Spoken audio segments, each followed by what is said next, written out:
Aba, si Nicole! Si Nicole Yala na nagsasabing walang ginawang pangit ang Diyos. Hindi ko lang alam kung sinong gumawa sa'yo. Ang disc jockey namang si Emmy Lugaite na mas kilala bilang si Nicole Yala. Sobrang laki, may sala. Sa loob o labas man ng radio booth, ang panlaban daw niya sa stress, ang Japanese manga o comics character na si Hello Kitty. Nakakapagtrabaho ako ng mas maigi kapag I enjoy looking at things that I love. This is my Hello Kitty house. Pasok po tayo.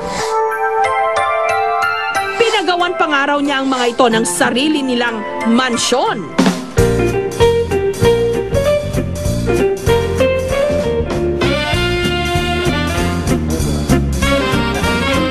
My radio/CD player is Hello Kitty. So here is my Hello Kitty bed sheet. And then my Hello Kitty na stuffed toys when I go to sleep.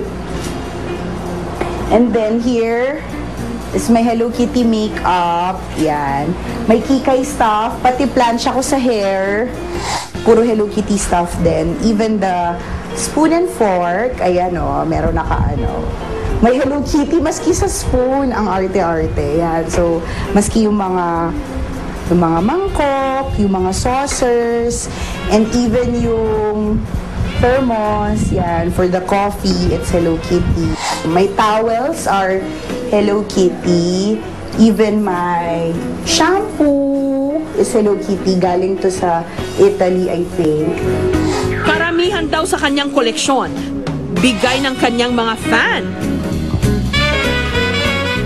Pati dingding ng kanilang bahay, pinapinturahan pa ni Nicole Yala ng Hello Kitty design. Since I was a kid, si Hello Kitty, pag nakikita ko siya, natutuwa na kagad ako sa kanya. So, said to myself, pag lumaki ako, tumanda ako, at I can afford already to have a collection. Sabi ko, Hello Kitty yung i-collect ko.